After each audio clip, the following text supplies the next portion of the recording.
Good morning. It is an incredibly soggy Saturday in May and I've caught like a break in the rain to come up here and do a plot tour. I thought about not doing a plot tour because the weather's so awful, and then I was like, well, to be fair, it's a pretty accurate representation of how May's been so far. We had such a dry April and now we've got an incredibly soggy May. So I'm just going to talk you around what's going on. So much has changed. Everything was really stunted in April because of the cold and the dryness, and now just with this bit of warmth and we've had kind of like intermittent sunshine and rain, everything's just gone straight up. So yeah, let's go and have a look what's going on. Hello. Is it a bit soggy? Is it a bit soggy? I think it is for a small girl. Bit of a sog. Right, we'll start at this end this time, I think. So this is where I'm trying to kind of build a wall of foliage. This is the Aqibia Quinata. It's just finished flowering actually, but it's been really good. And the little clematis that was meant to be like a really pale pink, that's actually like lipstick pink, is covered in buds. The girls are not happy about the weather. Not happy in the slightest. Are you, Whirlies? And we've got to the stage now where I've had to build like this little enclosure for them because I'm doing loads of sowing seeds straight into the beds. They're just like running over and either eating them all or just kicking them everywhere. So I've kind of built a run for them. So I don't know if you remember, I was saying earlier this year that like the apple blossom, or the blossom on everything really, has been incredible. And yeah, the apples are going to be amazing this year, I think. I've got a really good feeling about them. Everything is covered. I've got a new hellebore in the little woodland garden, and I've also transferred an epimedium from home, which was really suffering where it was at home, so I'm hoping this is going to be the perfect spot for it. The mulberry tree, I love it when they do this. So the leaves are just coming out, the first leaves, but they've also got the male flowers, and they just look like kind of like dragon eggs or something. They look incredible.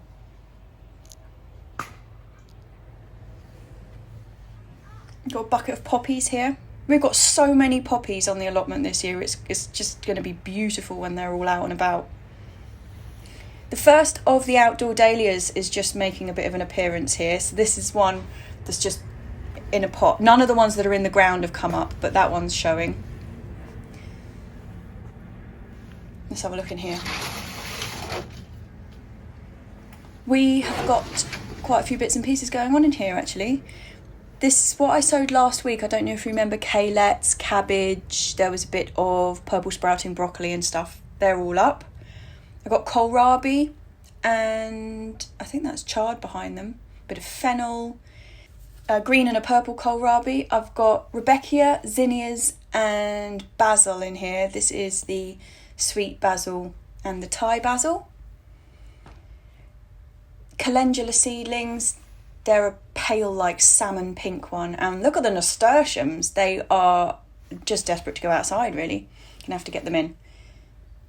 A couple of lettuces, bit of coriander. Got potatoes in here. These are all Red Duke of York, so really quite early ones. We got them in months and months ago, so they're probably not enormously far off being able to be turfed out. Yeah, just in sacks. We've got more of them outside, which are way behind these.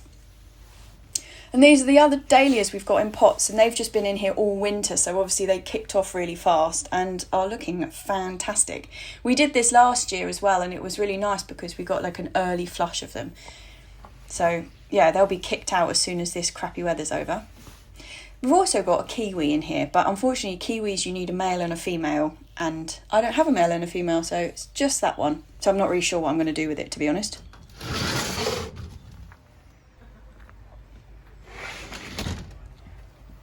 God, it's soggy. My feet are like squelching into the ground.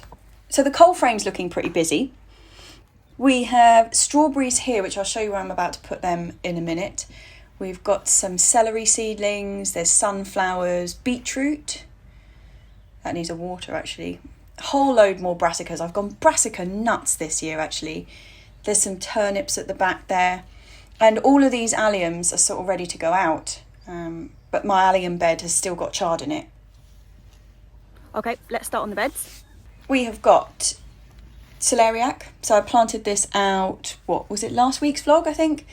And there's some radicchio in here, which I don't know if it's going to really do anything. It looks like it's starting to heart up a little bit, which is encouraging. And then at the other end, that's where I've sown my parsnips. So that's white gem and hollow crown. These 3 tree cabbages have had a really serious haircut. This one on the end here really struggled because it had its top taken out by a pigeon early on, but they should all recover. And I've got 4 rows of carrots up in there now. I think I'm about due to do another line of them actually. On the edge of the asparagus bed, we have got some dill, just little dill in there, just behind the garlic chives. And then behind the garlic chives are some normal chives, just about to flower.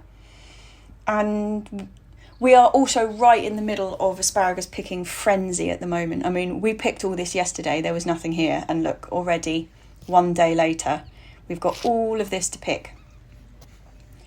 Masses of them.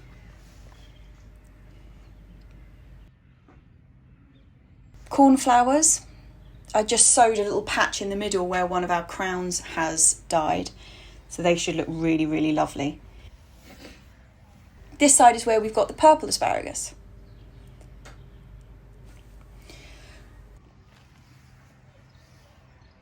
Strawberry and rhubarb bed, this needs loads of work. So we've got way too much rhubarb, like way more than we need, seriously. So I'm going to take this crown out here, just take the whole thing out and put it in a pot and see if anybody else wants it. And then I'm going to use the strawberries that are in the cold frame to kind of infill this whole half of the bed. So when I put the frame over the top, it just fills that whole frame. Outdoor potatoes are coming along pretty good actually. I'm really happy with these. I thought they were going to have a really hard time with the frost, but none of them had any damage at all, which is a lot better than I was expecting. On the end of the newly established asparagus bed, that's these chaps here, we've got some of last year's parsley still going. This one on the end is a bit scraggly, but a couple of them are looking fantastic. I mean, look at that. It's like a cartoon parsley. Nasturtiums popping up all over the show. The next couple of beds were where we had the field beans, and I've just done chop and drop with the top half of them. And then in the centre of this bed, we've left a strip. If you watch last week's vlog, you'll know it's because I want to see how they are as an eating bean. But we did grow them as a green manure, but we're just going to have a bit of a try of them.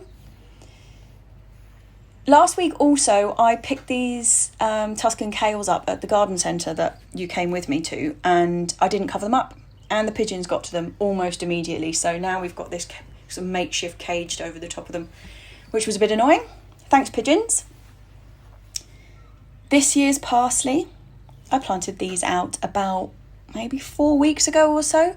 And they're sort of starting to look quite strong. Not as strong as this, obviously, that's last year's parsley. First lot of Kohlrabi are in there. Bit of Tuscan Kale, all sorts. What are you up to, madam?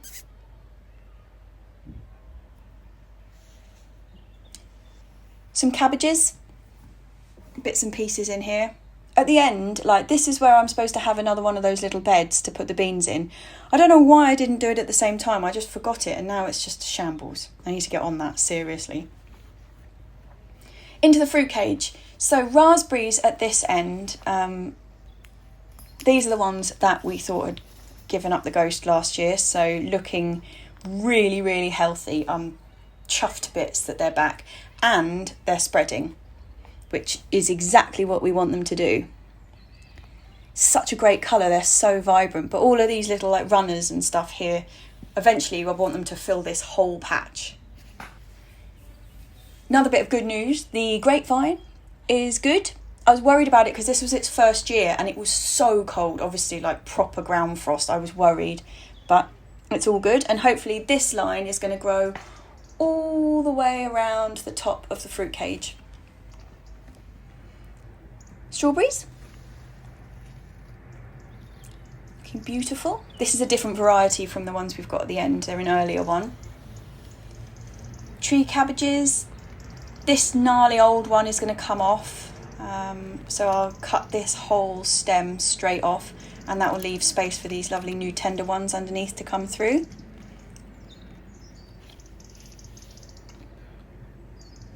Purple sprouting's got a bit overexcited. We'll just leave that for the bees now.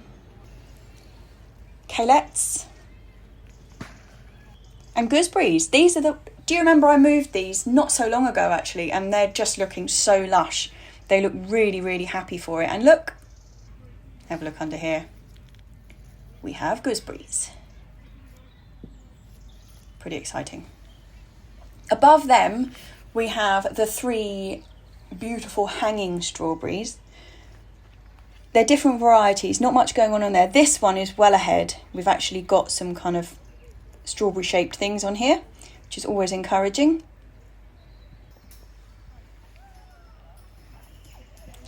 Everything is, I can feel the waters coming through my shoes. I should have worn my wellies.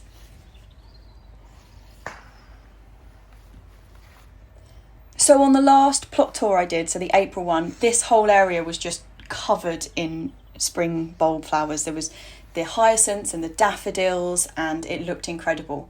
But now it's just solid green.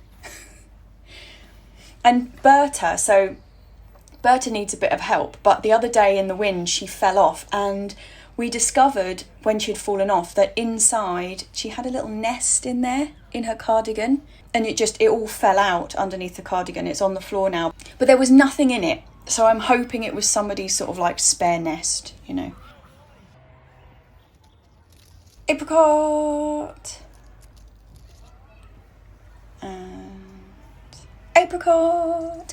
Yeah, so we lost masses of these. I've counted about 20-25 still on here, but in that cold so many of them went black and fell off, so it's upsetting, but we have got some, which is, you know, more than I was expecting. We've also got some figs coming just on here. This tree is so reliable. We get figs every year despite what the weather does, so fingers crossed for more of the same. Rosemary's full in flower. Got a bit of lickness down here and bits and pieces. I've been using this bed as a bit of a kind of like everything I don't know what to do with. I've just been shoving in, so that's kind of why it looks a bit of a mess. But nursery bed, I'll call it. Got beautiful goldenrod on this side. I'm so looking forward to that, and it's going to look incredible next to this black lace. This is a sambuca, so an elder flower. I'm going to be making elderflower cordial and sambuca with this.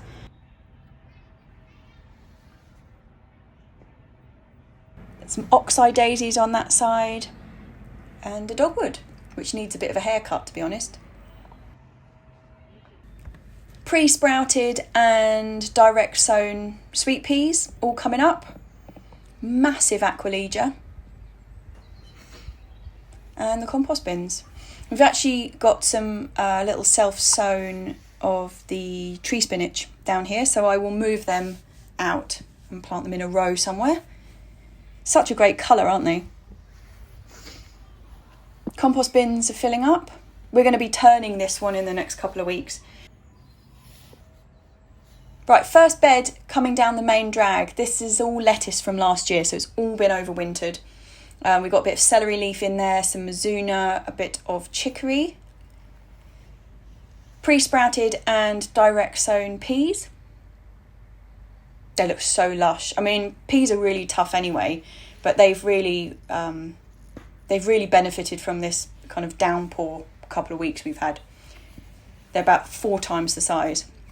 Talking of 4 times the size, have a look in here. These are the mammoth Pak Choy that we've got. We've been eating them as well, and they don't seem to be getting any smaller. They are glorious though, really, really wonderful. The variety's called Red Choi. Yeah, if you're interested, they've been great. These are the lettuces that I put in the vlog last week. They're looking a bit better than they did when I put them in. Yellow Monge 2. And then I've got the tall telephone peas on this side. I'm going to have to tuck them under the string there so that they grow up the inside. But yeah, looking strong. And then the tulips. They're looking really, really weather beaten, poor things, but they're still stunning. I mean, look at those. They're just glowing. Absolutely glowing. So much pretty things. Look at those ones with their green splashes. And these ones, which are just a ball, like a peony shape. I love them. They've made me so happy this year. They really have. Right, the pear tree. It's got masses of lovely soft new growth on it, which is really encouraging because that was the first winter that it's gone through here. But we have lost pretty much all of the fruit from the cold. This one is still kind of there. It's green, it looks all right, but all the rest of them have gone yellow and are just falling off the plant, which is a real shame. But at least the tree looks really healthy, and this was its first year, so I wasn't expecting miracles really, but yeah, it's a shame. On the other hand, the cherry tree that we planted at the same time has got, wait for it, cherries on it. Woo. Yeah, quite excited about that. And quite a lot of them as well, actually, for such a tiny tree. Things are starting to look really good around the pond. Got so many various bits and pieces lurking in here. Redcurrants, looking good. Yeah, there's loads of them actually. Loads of fruit this year on there. We've also got these magnificent irises. Aren't they gorgeous? I mean, poor things, they're so soggy. Loads of Californian poppies dotted all over the place. I love taking their little hats off. Gorgeous. And then there's this absolute beauty. Absolute beauty. The pond's looking really good actually. We've got tons of tadpoles in there, loads and loads of newts, and these flag irises are about to pop too. Sown a load of wildflower seed in this side, same as I had on the other side last year. I've got all of this stuff stuck all over it to try and stop the chickens, but I can actually take this off now. I've kind of tied in the chickens down the end. Some bits and pieces just starting to germinate in there. Little viola. Blank bed. This has just got a couple of spring onions from last year. This bed, I think we're kind of planning to put some pumpkins in. And most of this is last year's celery is going to come out. And this is flat leaf rocket. Quite good germination apart from the gap in the middle. Why is there always a gap in the middle? The next two beds are basically blank, like we're just eating them. This has got a bit of spinach in it, which we're kind of just eating our way through, bit of rocket at that end. And this bed was last year's chard, and basically we've just been using it to give the chickens. We're taking it out slowly, like each one, and hang it up in their cage, which they appreciate.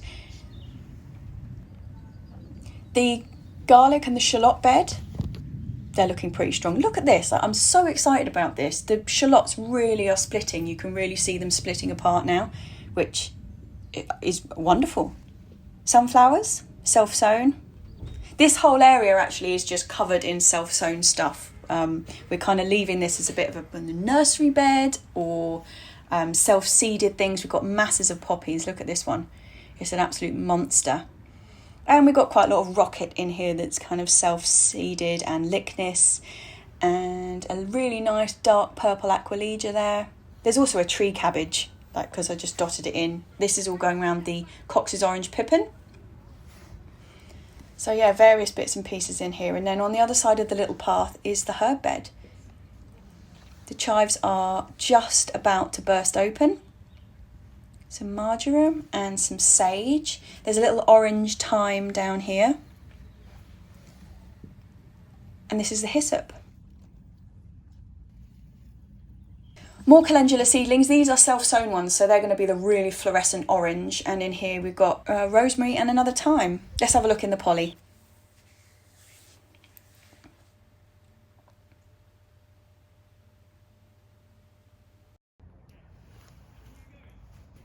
Chard, more chard, yes. But we've eaten most of it now. Just on the end game you can see it's totally gone to flower. But this is the exciting bit, guys. Tomatoes.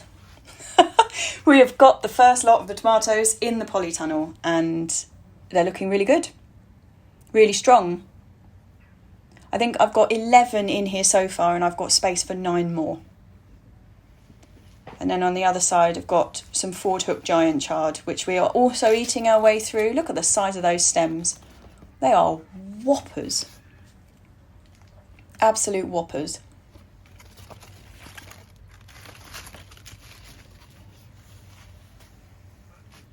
And some chicory. Let's have a look in the covered bed. Like, this really doesn't need to be covered anymore. We just haven't kind of taken it off. So this has got a couple of rows of radishes in it. We've got beetroot that we're using for beetroot leaf, like in salads. We've got a couple of leaf chicory left, and obviously a potato has to crop up in the middle here. But we're just going to take this cover off fairly shortly, eat everything in there, and then use the bed for something else. Another blank bed, just with a huge poppy in it. And I'm storing the compost bin that we were using to force the rhubarb on here. All 5 of the tiny lavenders that I planted last year have survived and are looking really good. They're putting on loads of new growth, so that's good. And then the broad beans. These are the broad beans that I had almost no hope of doing anything when I put them out. They were so leggy. And yet they are just fantastic. I mean, we're not far off eating these. So this was the first lot that I put in that I thought was just a disaster. And then I sowed another lot because I thought they were a disaster. So we're going to have a second wave of them. These ones are running about a month behind those guys. So like the ones at that end have got the pods on. And this end are going to be in a month's time. The girls are not happy. The girls have gone inside. Don't blame them. Do not blame them.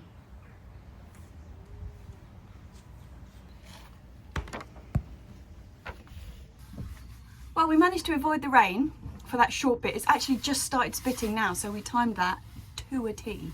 Yeah, so things are looking lush. Even if they are soggy, everything's pretty lush. All we need now is a bit of sunshine and we'll be away. It's really fantastic seed sowing weather. So, I mean, this year I'm doing a massive amount more direct sowing than I did last year. I'm really into the direct sow. So, yeah, it's perfect for that. So I can't complain. But it's just not a joy to sit around because everything's soggy. The chickens don't want to come out. Well, Delphi doesn't want to come out anyway because she's just angry chicken. And Sappho and Lua are just not that fussed. Like, it's bad enough having hair in the rain, but imagine being completely covered in feathers, even your legs covered in feathers. It wouldn't be much fun getting soggy, would it? So yeah, I'm going to go home. I'm going to edit this, and it's going to be out this afternoon. And then tomorrow I'm going to be up here probably making a strawberry cage in the rain. Anyway, thank you very much for kind of walking around with me, and I will see you all on Tuesday for vlog number 58, do we think? 58, I think. 58. See you on Tuesday, chaps.